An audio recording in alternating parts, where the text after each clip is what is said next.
नहीं। देखिए बच्चों, इंटर की क्लास में हम पढ़ रहे थे अनुसार सन 2020 का दूसरा सेट। पिछली क्लास में इसके सवाल नंबर 6 के सभी भाग हल हो गए थे। आज की क्लास में आपको 7वां नंबर सवाल हल कराया जाएगा। 7वें नंबर में कह रहा है कि निम्नलिखित में किसी एक खंड को हल कीजिए, लेकिन 2 खंड हैं, दोनों हम हल कर देंगे, क्योंकि जितनी आप ज्यादा से ज्यादा प्रैक्टिस करेंगे वही बोर्ड पेपर के लिए सही होगा।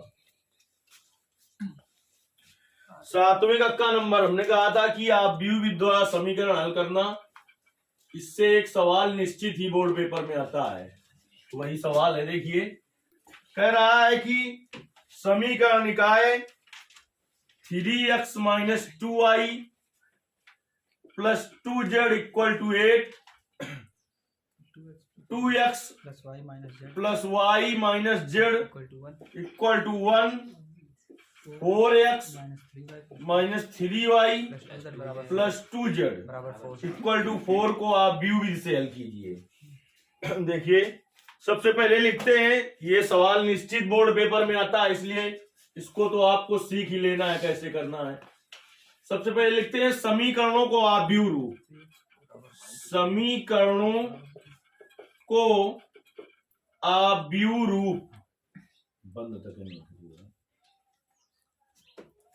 आव्यूह रूप ax = b में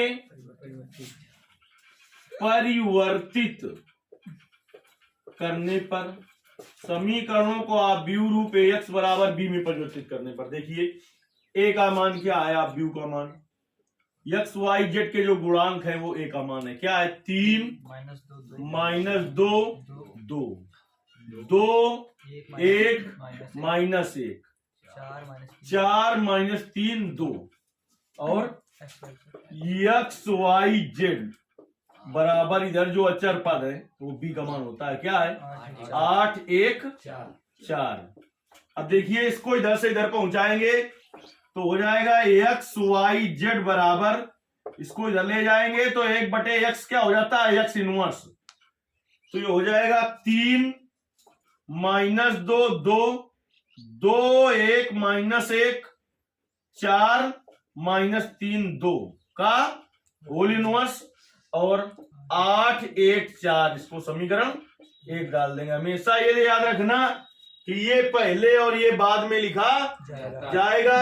इसको पहले और इसको बाद में लिख दोगे, आप उत्तर निकाल दें, उससे कुछ नहीं, मतलब उसका गुणा करना ही नहीं संभव होगा, क्योंकि आप व्यूह में आपको गुणा करने में बताया गया होगा। a × b कब ज्ञात कर सकते हैं आप, जब a के स्तंभों की संख्या b की पंक्तियों की संख्या के बराबर हो। तो देखिए, इसमें देखिए कितने स्तंभ हैं, 3, और इसमें कितनी पंक्तियां, 3, तभी संभव है। अगर इसको आप पहले लिख दे तो इसमें कितने स्तंभ होंगे, 1, इसमें पंक्तियां कितनी हो जाएंगी। तो कब गुणा करना संभव है, अगर a और b ज्ञात करना है तो a के स्तंभों की संख्या b की पंक्तियों की संख्या के बराबर होती है। इसलिए इसे पहले और इसे बाद में लिख दोगे, बिल्कुल ही गलत है, और आप आंसर भले निकाल दें, अगर सही जानकार है मैथ का तो 1 भी नंबर देगा नहीं आपको। तो इसे आप a मान लीजिए, तो क्या बन जाएगा, a इनवर्स। तो इसे हमने मान लिया, माना a बराबर आपका क्या, 3 - 2 2 2 1 - 1 4 - 3 2। जैसे इसको आपने क्या माना, a, तो ये a इनवर्स बना। अब हमारे दिमाग में ये बात आनी चाहिए कि a इनवर्स कैसे ज्ञात करते हैं। a इनवर्स बराबर होता है adjoint a/mod a। a inverse बराबर क्या होता है, एडजॉइंट a/mod a। तो यानी mod a ज्ञात करें और एडजॉइंट a ज्ञात करें। तो सबसे पहले mod a ज्ञात कर लें। जैसे ही mod लगाते हैं आव्यूह सारणी में बदल जाता है। देखिए, ये आव्यूह का चिन्ह है और ये सारणी का चिन्ह है। प्रसार हमेशा सारणी का होता है, आव्यूह का नहीं। mod लगाया तो ये क्या हो गया, 3 - 2 2 2 1 - 1 4 - 3 2। चलिए, R1 के सापेक्ष या किसी के सापेक्ष प्रसार कर दो अपना। R1 के सापेक्ष प्रसार करने पर, तो देखिए R1 के सापेक्ष प्रसार करेंगे तो क्या हो जाएगा 3, फिर होता है माइनस माइनस माइनस क्या हो जाएगा प्लस, R1 के सापेक्ष प्रसार करने में चिन्ह चलते हैं प्लस माइनस प्लस, तो प्लस का 2। अब देखिए जो कहां पर है वो बंद कर दीजिए। 3 कहां है पहली पंक्ति में, पहले स्तंभ में, तो पहली पंक्ति में याद रख लो, पहले स्तंभ में जो बचा उसको लिख दो, 1 माइनस 1 माइनस 3 2, इसको और इसको बंद कर दो, 2 माइनस 1 4 2, इसको और इसको बंद कर दो, 2 1 4 माइनस 3। तो देखिए 3, इसका गुणा इसमें करिए 2, माइनस इसका गुणा इसमें करते हैं तो माइनस माइनस प्लस, फिर माइनस से गुणा माइनस 2, फिर 2 गुणते 2 4, माइनस इसका गुणा इसमें तो माइनस माइनस प्लस 4 प्लस 2, 2 गुणते माइनस 3 माइनस 6, माइनस 1 गुणते 4 माइनस 4, तो 3 गुणते 2 माइनस 3 माइनस 1 प्लस 2 गुणते 4 धन 4 8 प्लस 2 गुणते माइनस 6 माइनस 4 माइनस 10, तो 3 गुणते माइनस 1 माइनस 3 प्लस 2 गुणते 8 16 माइनस 10 दूनी 20, तो हो गया माइनस का 23 और प्लस का 16, तो कितना बचेगा माइनस का 7। अब देखेंगे चूंकि mod A does not equal to 0, अतः ए इनवर्स का अस्तित्व होगा, अतः ए इनवर्स का अस्तित्व है, ए इनवर्स का अस्तित्व है। अगर मॉड ए का मान 0 आ जाए तो व्युत्क्रमण फिर आप ए इनवर्स नहीं ज्ञात कर सकते हैं, क्योंकि ए इनवर्स बराबर होता है ज्वाइंट ए बटे मॉड ए, मॉड ए का मान 0 आ जाएगा, 0 से किसी संख्या में भाग देंगे तो क्या आ जाएगा, मॉड ए का मान 0 आ जाए तो आगे हल करने की जरूरत नहीं है। चलिए अब समीकरण 1 नोट करोगे, समीकरण 1 नोट कर लीजिए और मॉड ए का मान नोट कर लीजिए, फिर इसके बाद सब साफ कर देते हैं। समीकरण 1 और मॉड ए का मान नोट कर लीजिए कितना आया है। इस सवाल को हर हालत में आपको तैयार करना है, यदि नहीं समझ में आता है तो कमेंट करना है, क्योंकि ये सवाल निश्चित ही बोर्ड पेपर में आता है, ये आप समझ लीजिए। तो अब देखिए ए यहां पर लिख ले ऊपर, इसके बाद सब कुछ साफ कर ले। ए बराबर क्या है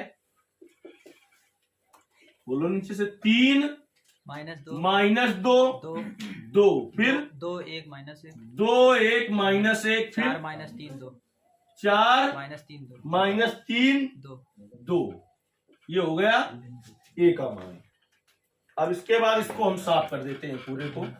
अब हमें सहखंड कैसे ज्ञात हो, क्योंकि एडजॉइंट ए सहखंडाजाव्यू है, सहखंडाजाव्यू तब हम ज्ञात कर पाएंगे जब पहले क्या ज्ञात करें सहखंड, क्योंकि सहखंडाजाव्यू एडजॉइंट ए बराबर क्या होता है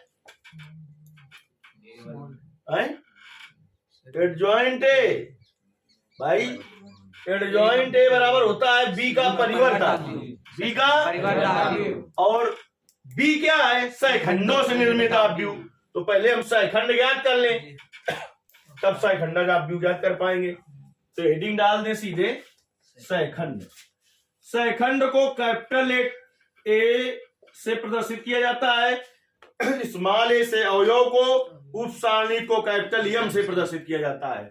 तो देखिए सहखंड ज्ञात कर रहे हैं, A11 बराबर होता है -1 की पावर पंक्ति धन स्तंभ, तो 1 धन 1 गुणते M11, M11 क्या है स्मॉल A11 की उप सारणी, तो -1 की घात 1 धन 1 2, M11 तो पहली पंक्ति और पहले स्तंभ में हाथ रखो, जो बचे वो लिख दो, क्या 1 माइनस 1 माइनस 3 2। अब देखिए -1 की घात सम की विषम, तो मान प्लस का 1 होगा कब जब 1 हो, अगर ऐसा नहीं कि माइनस की घात सम है तो मान 1 क्या हो जाएगा, जैसे -2 की घात 2 हो तो मान 1 होगा क्या, अगर -1 की घात सम तो मान प्लस का 1, -1 की घात विषम तो मान माइनस का 1। इसका गुणा इसमें करेंगे तो 1 गुणते 2, माइनस इसका गुणा इसमें करते हैं तो माइनस माइनस पहले प्लस हो गया, फिर माइनस से गुणा तो क्या हो गया, तो 1 गुणते -1 बराबर कितना आ गया? -1। अब देखिए यही कामा लगा के हम क्या ज्ञात कर दें? A12। आप चाहे तो नीचे को ज्ञात करते चले जाए। A12 का मतलब क्या होगा? -1 की पावर यही होगा पंक्ति धन स्तंभ गुणते यम 12। तो -1 की घात 2 धन 1 3 गुणते यम 12। कहाँ हाथ रखोगे?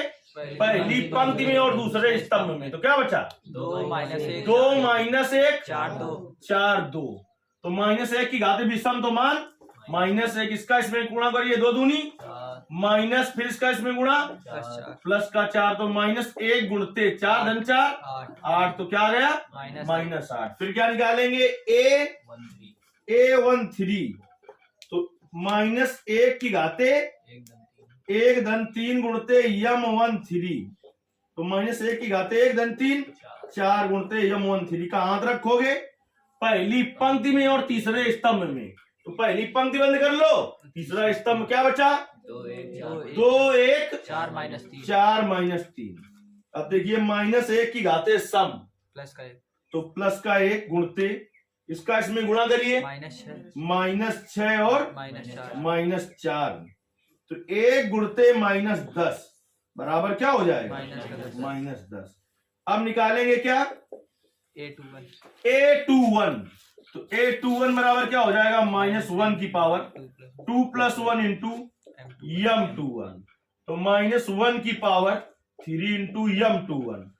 दूसरी पंक्ति और पहले स्तंभ पर हाथ रखो, दूसरी पंक्ति बंद कर लो, पहला स्तंभ तो क्या बचेगा? -2 2 -3 2।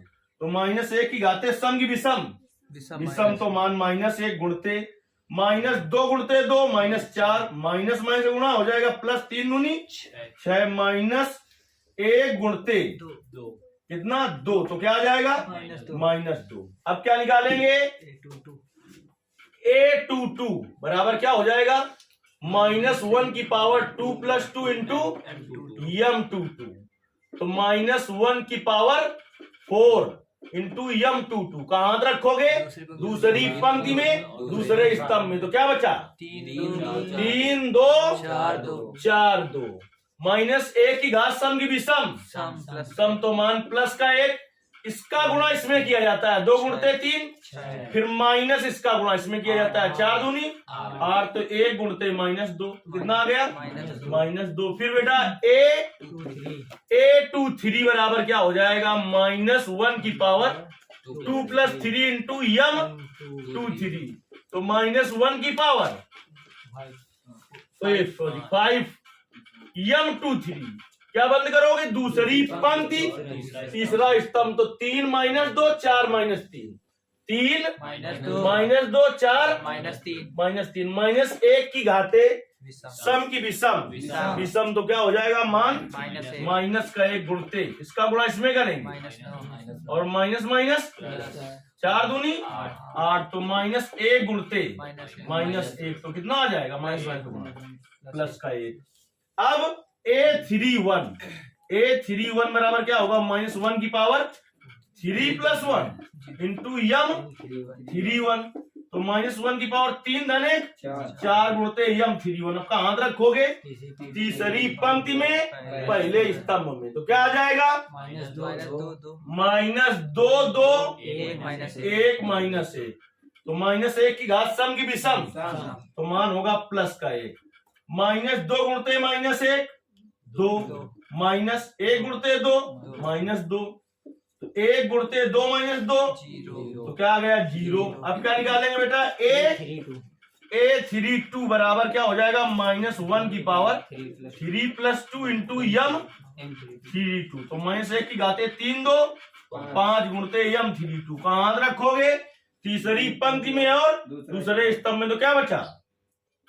3 2 देखो दूसरी पंक्ति है तीसरी पंक्ति और दूसरा स्तंभ। तो क्या बचा? 3 2 2 -1। तो -1 की घात सम की विषम तो मान माइनस का 1 गुणते 3 गुणते -1 -3 -2 गुणते 2 तो -1 गुणते -3 और -4 -7। तो माइनस से गुणा प्लस। अब क्या निकालेंगे? A33 बराबर -1 की पावर 3 प्लस 3 इंटू यम 3 तो -1 की पावर 3 प्लस 3 6 यम 3 तीसरी पंक्ति में हाथ रखो, तीसरे स्तंभ में बोलो क्या बचा? 3 माइनस 2 2 1 तो -1 की घात सम तो मान हो गया प्लस का 1 3 गुणते 1 3 माइनस माइनस का गुणा प्लस 2 गुणते 2 4 तो 1 गुणते 4 3 7 बराबर। केवल तुम्हें ये सब मान नोट करना, तुरंत जल्दी से नोट करो क्योंकि साफ करना पड़ेगा। A11 A12 A13 A21 A22 A23 सब मान नोट करिए सभी। हो गए जी, हो गए नोट? देखिए अब इसको साफ कर देते हैं। अब हम लिखेंगे सहखंडों से निर्मित आव्यूह B बराबर, सहखंडों से निर्मित आव्यूह B बराबर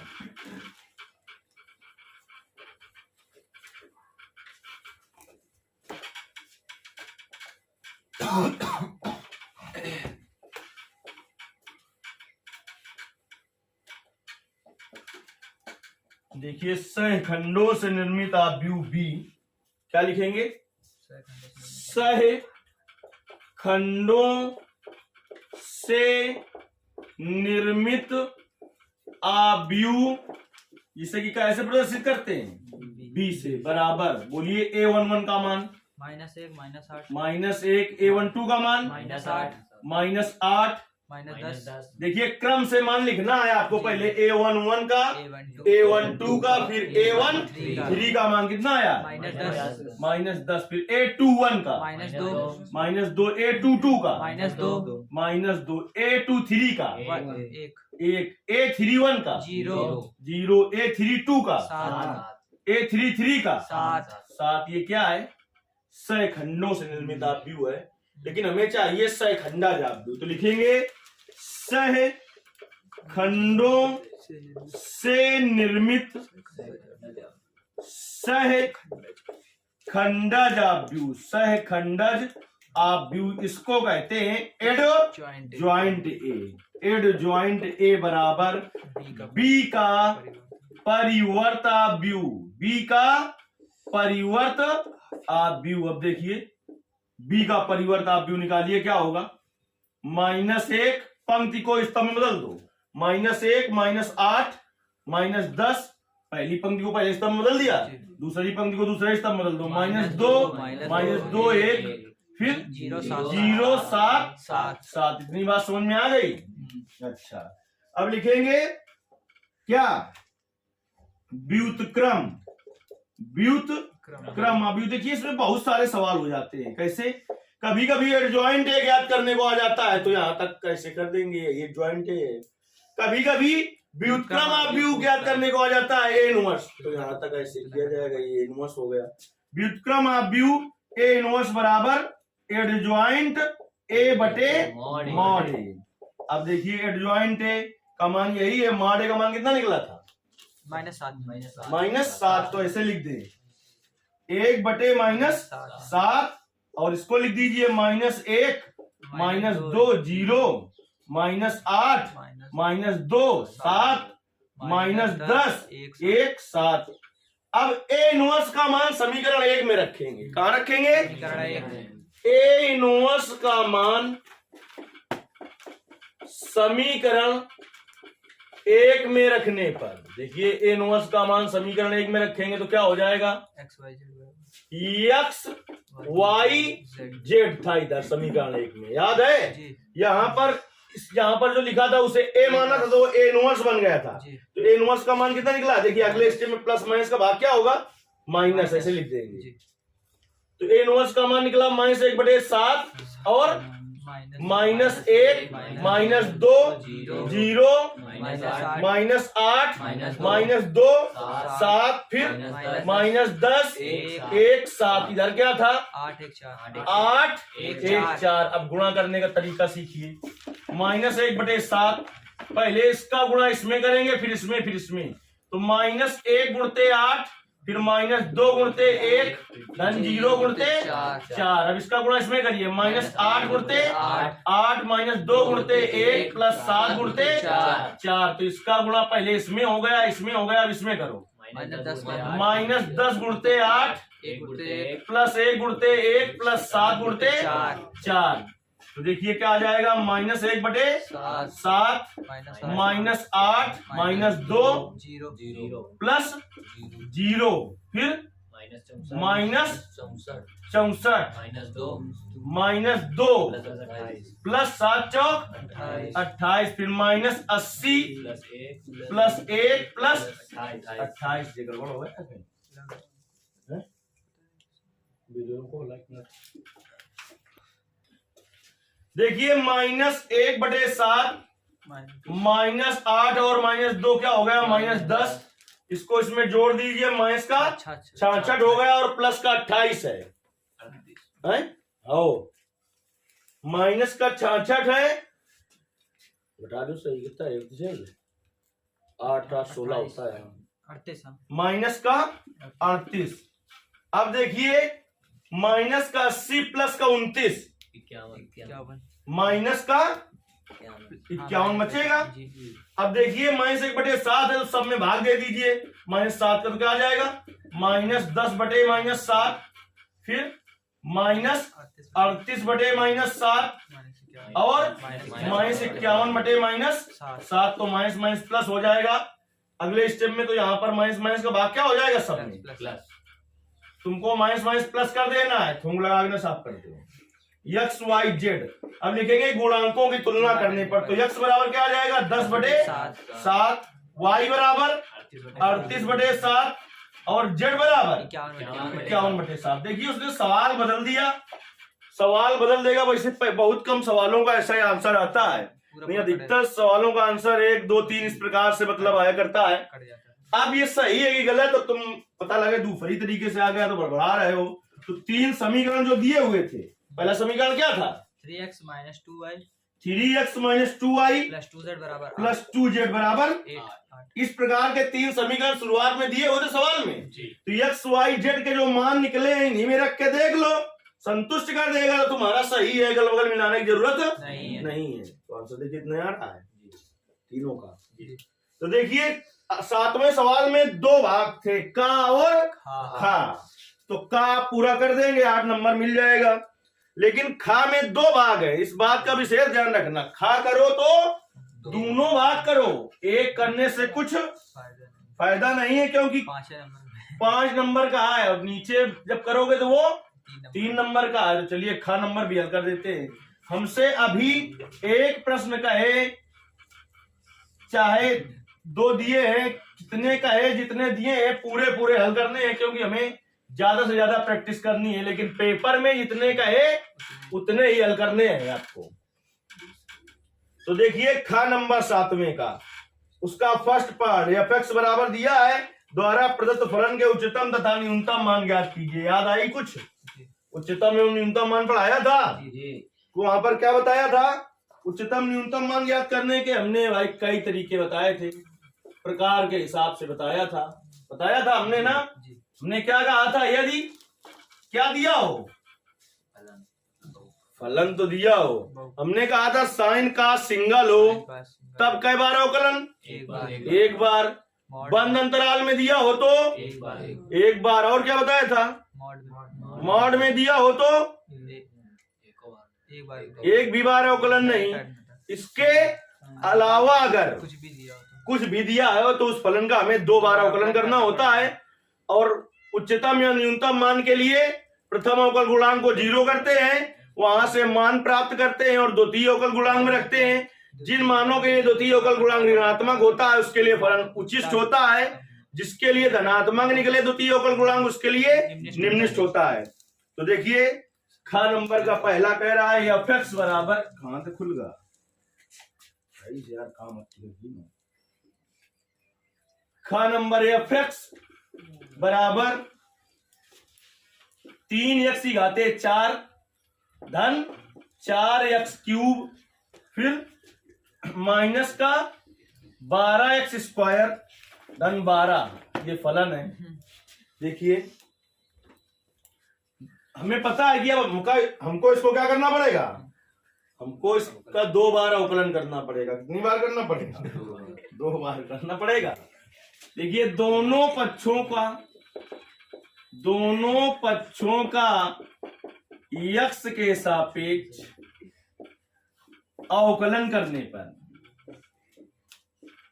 तो देखिए दोनों पक्षों का x के सापेक्ष अवकलन कैसे करेंगे? D d x of f x बराबर, अचर को बाहर करो, d d x of x की power 4 plus 4 d d x of x cube minus का 12 d d x of x square plus d d x of, इसमें एक है ही है अचर है तो इसी को लिख देंगे। एफ एक्स का अवकलन एफ डैश एक्स बराबर 3 एक्स की पावर 4 का अवकलन 4 एक्स क्यूब, क्योंकि एक्स की पावर एन का अवकलन क्या होता है? एन एक्स की पावर एन माइनस 1, और प्लस का 4 एक्स क्यूब का क्या हो जाएगा? एक्स स्क्वायर माइनस का 12 एक्स स्क्वायर का 2 एक्स प्लस 12 है। अच्छा इसका हो गया 0, तो एफ डैश एक्स का मान कितना आ गया? 12 x cube plus 12 x square minus 24 x. पुनः दोनों पक्षों का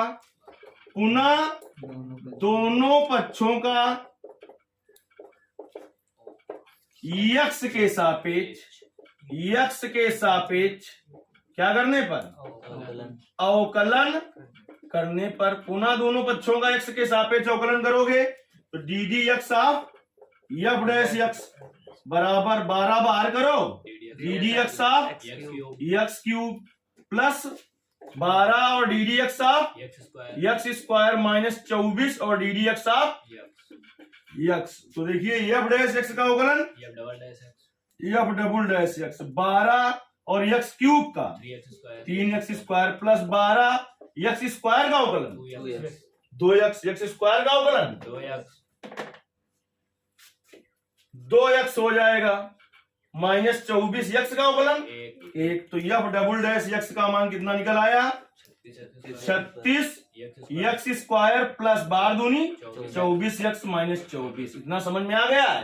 अब देखिए फलन में उच्च निम्नतम का है, उच्चतम निम्नतम। देखिए क्या है सवाल में? उच्चतम निम्नतम। तो लिखेंगे उच्चतम तथा निम्नतम, निम्नतम की न्यूनतम, निम्नतम जो लिखा हो वही लिखो, निम्नतम मान के लिए क्या किया जाता है? प्रथम अवकल गुणांक को 0, तो एफ डैश एक्स बराबर 0, तो एफ डैश एक्स का मान रखो कितना यार? 12 x cube plus 12 x square minus 24 x बराबर 0। इसमें देखिए का मान क्या हो जाएगा? एक्स, तो कितना आ जाएगा? 12 x square plus 12 x minus, अच्छा 12 एक्स कॉमन ले लें तो क्या आ जाएगा? X square plus x minus 2 बराबर 0। सीधे से निकाल लीजिए, जब 12 एक्स बराबर 0 तो यहां से x बराबर 0 बटे 12 क्या आ गया? एक मान 0 आ गया। अब देखिए जब x square plus x minus 2 बराबर 0, तो x के पद में द्विघात समीकरण इसे ऐसा तोड़ना है कि जोड़ने घटाने पर प्लस का x आए और गुणा करने पर माइनस का 2x स्क्वायर आए। तो एक्स स्क्वायर प्लस का 2x माइनस x माइनस 2 बराबर 0। इन दोनों में क्या कॉमन होगा? x, तो क्या आ जाएगा? x प्लस 2 माइनस 1 कॉमन लिया तो क्या आ जाएगा? x प्लस 2 बराबर 0। तो x प्लस 2 बाहर कर लो तो दूसरे क्वेश्चन में क्या आ जाएगा? x माइनस 1 बराबर 0। तो जब x प्लस 2 बराबर 0 तो x बराबर माइनस 2, एक मान ये हो गया। जब x माइनस 1 बराबर 0 तो x बराबर 1। तो देखिए x के कितने मान निकले? यहाँ पर लिख देंगे क्योंकि साफ करना पड़ेगा। x का एक मान निकला 0, एक निकला -1 नहीं 1 और एक निकला -2। ये सभी मान कहाँ रखने होंगे? द्वितीय अवकल गुणांक में। वही हमें बताएंगे किसके लिए क्या है उच्चतम है और किसके लिए न्यूनतम है। चलिए तो हम इसको कहां पर रखते हैं? अब पहले x बराबर 0 रखते हैं। कहां पर? डबल डैश एक्स में। तो x बराबर 0 पर f डबल डैश x का मान तो रख दीजिए यहाँ पर। f डबल डैश 0 बराबर 36 गुणते 0 का स्क्वायर प्लस 24 गुणते 0 माइनस 24, तो ये 0 हो जाएगा, ये 0 हो जाएगा, -24, तो क्या आ गया -24 लिखेंगे। चूंकि एफ डबल डैश 0, या हम लिख देंगे चूंकि x बराबर 0 पर एफ डबल डैश x का मान ऋणात्मक है। कैसा है? ऋणात्मक है। अतः x बराबर 0 पर, अतः x बराबर 0 पर फलन कैसा होगा? उच्चतम। तो उच्चतम एवं न्यूनतम मान भी तो ज्ञात करना है, उच्चतम है। तो यही मान कहाँ फलन में रख देंगे तो उच्चतम मान निकलेगा। तो लिखेंगे x बराबर 0 पर उच्चतम मान। अच्छा, तो देखिए यहाँ पर f 0 बराबर, ये फलन है आपका 3, 0 की घाते 4 धन 4, 0 की घाते 3 माइनस 12, 0 का स्क्वायर प्लस 12, तो ये क्या हो गया? 0 0 0, तो 12 आ गया। अब देखिए एफ डबल डैश एक्स लिख लें यार, bike F double dash x क्या है? 36 x square plus 24 x minus 24। तो अब देखिए किस पर x बराबर 0 पर हो गया। अब x बराबर 1 पर चेक करेंगे। x बराबर 1 पर f डबल डैश x का मान, तो देखिए रखिए वहां पर f डबल डैश 1, जहां जहां x है क्या रखोगे? 1। तो 36 और 1 का स्क्वायर प्लस 24 गुणते 1 माइनस 24 बराबर 0। तो 36 गुणते 1 का स्क्वायर 1 प्लस 24 और माइनस 24, इससे क्या हो गया? कट गया, 36 आया। लिखेंगे चूंकि x बराबर 1 पर एफ डबल डैश x का मान धनात्मक है, मान धनात्मक है। अतः x बराबर 1 पर फलन निम्नतम है, निम्नतम है। तो क्या करें हम? x बराबर 1 रख दें फलन में, तो हमें कौन सा मान मिल जाएगा? x बराबर 1 रखने पर निम्नतम मान मिलेगा, निम्नतम है तो लिखेंगे x बराबर 1 पर निम्नतम मान, x बराबर 1 पर निम्नतम मान। तो रखिए फलन में x बराबर 1, तो f 1 बराबर 3 इंटू क्या 1 की पावर 4 प्लस 4 और 1 की पावर 3 माइनस 12, 1 का स्क्वायर और प्लस 12, तो 3 इंटू 1 की पावर चाहे कुछ हो 1 प्लस 4 इंटू 1 की पावर 3 है 1 माइनस 12 1 और प्लस का, तो गुणा करेंगे तो दोनों कट जाएंगे। 3 गन्नम 3 और 4 गन्नम 4 कितना गया? 7। अभी किस पर करना है? -2 पर। x बराबर -2 पर क्या? एफ डबल डैश x का मान। अब देखिए तो एफ डबल डैश -2 बराबर क्या रखोगे? 36 और -2 का स्क्वायर 24 गुणते -2 माइनस 24, तो 36 गुणते -2 का स्क्वायर 4 माइनस 24 दूना 48 और माइनस का 24, तो देखिए 144 माइनस 72, तो कितना आ जाएगा? 72। तो कैसा मान आया? धनात्मक। कैसा आया? धनात्मक मान। तो लिखेंगे किसका मान धनात्मक आया? ऐसे तो लिखेंगे x बराबर -2 पर एफ डबल डैश x का मान धनात्मक है। अतः x बराबर -2 पर फलन निम्नतम है, निम्नतम है, यानी x बराबर -2 रखने पर कौन सा मान मिलेगा? निम्नतम मान। तो x बराबर -2 पर निम्नतम मान, निम्नतम मान, निम्नतम या उच्चतम मान फलन में रखने पर मिलता है। तो ये आपका फलन है।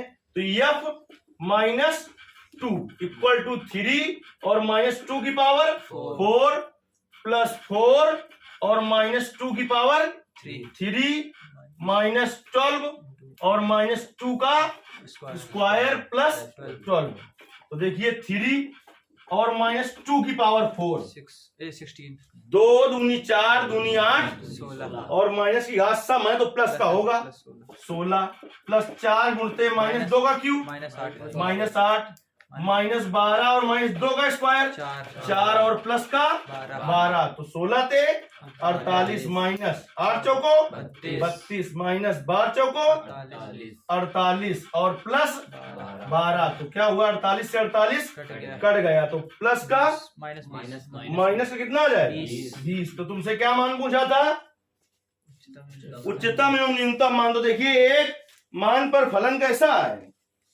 एक मान पर फलन उच्चतम है और दो मानों पर निम्नतम है। तो लेकिन सबसे उच्चतम मान कितना आया तीनों में देखें अगर, तो अगर ऐसे लिखना चाहे तो तीनों में सबसे ज्यादा मान क्या है उच्चतम, मतलब उच्चतम मान जो आया वही उच्चतम मान होगा 7 की 36। वो तो F डबल डैश है F अच्छा। वो ऊपर 7 उस तरफ ये है 0 और 12 है वो अधिकतम 12 F 0 का मान 12 है, ये F0 का मान कहाँ है नीचे 12 देखिए F0 का ही मान तो ज्यादा होगा क्योंकि उसी पर तो उच्चतम है जी। तो उच्चतम वो हो गया और सबसे कम वाला देख लीजिए। वैसे दो मानों पर फलन कैसा है निम्न, दो पर उच्चतम है, दो पर निम्नतम है और एक पर उच्चतम है। तो खा में अगर इतना करोगे आप तो कई नंबर पाओगे 5 क्योंकि इसमें सेकंड पार्ट भी लगा हुआ है उसको भी देख लेते हैं। सेकंड देखते हैं इसका क्या है।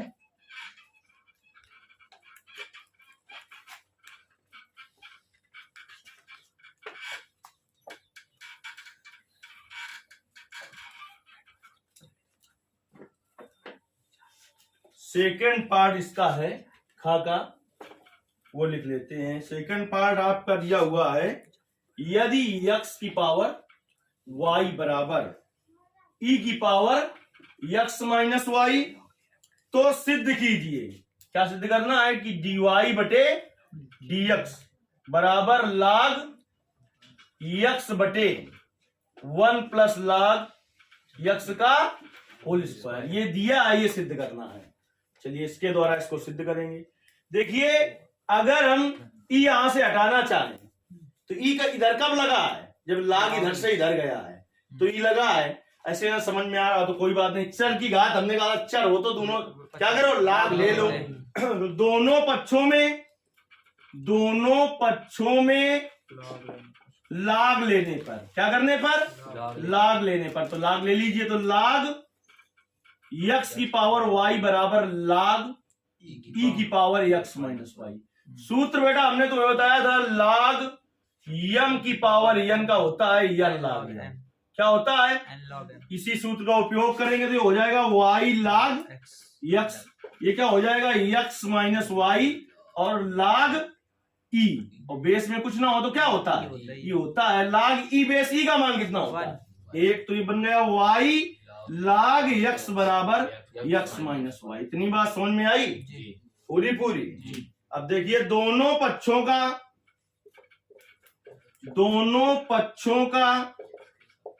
x के सापेक्ष, के सापेक्ष x के सापेक्ष अवकलन करने पर तो क्या हो जाएगा d x of y log x बराबर d x of x minus y. तो इसमें देखिए दो फलनों के अवकलन का सूत्र लग जाएगा, एक को पहला मान लो एक को तो पहला फलन गुणते दूसरे का अवकलन प्लस दूसरा फलन गुणते पहले का अवकलन बराबर इस दोनों दो पद है दोनों को अलग अलग कर लो d x of x minus d x of y. अब देखिए y इंटू log x का अवकलन क्या होता है 1/x प्लस log x, इसका यही रहेगा D x of y, x का x के सापेक्ष अवकलन 1 minus d x of y। अब देखिए डी एक्स ऑफ y वाले पद एक तरफ लाओ बाकी सब पद एक तरफ ले जाओ। तो देखिए log y D x of y plus D x of y बराबर 1 माइनस y अपान x। इतने में कुछ दिक्कत हुई क्या?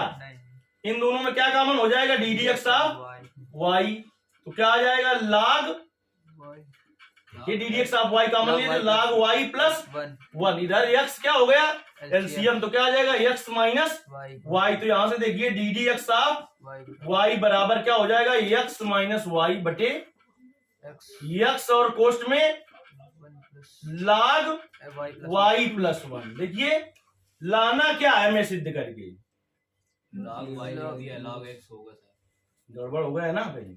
log x bar लिखना है ऊपर से ऊपर, उधर ऊपर log, यहाँ पर log x था तो यहाँ पर क्या होगा log x, तो यहाँ पर क्या बचेगा log x, तो यहाँ पर क्या आ जाएगा log x। देखिए लाना क्या है हमें log x बटे 1 प्लस log x बटे 1 प्लस log x का होल स्क्वायर। हमें क्या ना चाहिए, जो इसमें है उसमें y ना चाहिए। तो यहां से देखिए जो दिया हुआ था यहां से मान निकालेंगे, पूरा खेल उसी का है। देखिए कैसे, x की पावर y बराबर e की पावर x माइनस वाई, इधर से हटाना चाहे तो इधर हो जाएगा क्या, इधर क्या हो जाएगा log x की पावर y बराबर x माइनस वाई। अरे log इधर से इधर log यहां से हटाओ, तो log इधर से हटाओ तो ये बन जाएगा x की पावर y बराबर log हटता है इधर e की पावर जो होता है हो जाता है। ये ऐसे लिखा है तो इसको ऐसे लिख सकते हैं कि नहीं सकते, लिख सकते हैं ना। यानी x माइनस वाई का मान निकाल रहे हैं हम यहाँ से, तो इसमें log m की पावर n का सूत्र लगाओ, log m की पावर n का y log x बराबर क्या आ गया x माइनस वाई। तो x माइनस वाई का मान रख दो यहाँ पर, तो डी डी एक्स आर y बराबर क्या आ गया y log x बटे x log x plus 1 log x plus 1। x plus 1। तो यहां से हमें काय का मान निकाल लेना चाहिए, y का मान निकाल लेना चाहिए।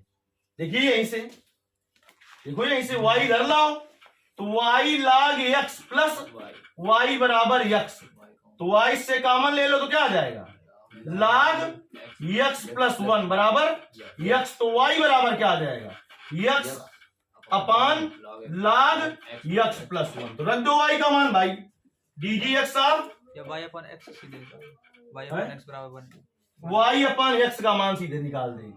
देखिए ये इधर ये है गुणा में, तो इधर का में आ जाएगा भाग में, तो y अपान x बराबर क्या आ जाएगा 1 अपॉन log है, इस तरफ गुणा में तो भाग हो जाएगा। y अपान x का मान निकाल रहे हैं तो ये गुणा में धक्का में चला जाएगा 1 अपान log x plus 1 x plus 1। पहले जैसे मान रख रहे थे वैसे रख देते तब भी आ जाता। तो y अपान x का मान रख दीजिए, क्या है y अपान x का मान log x, तो ऐसे रहेगा जैसे था बटे y अपान x का मान कितना निकला है log x प्लस 1, और यहाँ पर log x प्लस 1 पहले से था, तो क्या हो गया d d x of y का मान log x बटे log x प्लस 1 का होल स्क्वायर। और हमें क्या सिद्ध करना था, बात एक है कि log x बटे 1 प्लस log x का होल स्क्वायर। इस तरीके से 7वें नंबर के सभी भाग हल हो गए। इसके आगे सवाल आपको अगली क्लास में बताया जाएगा।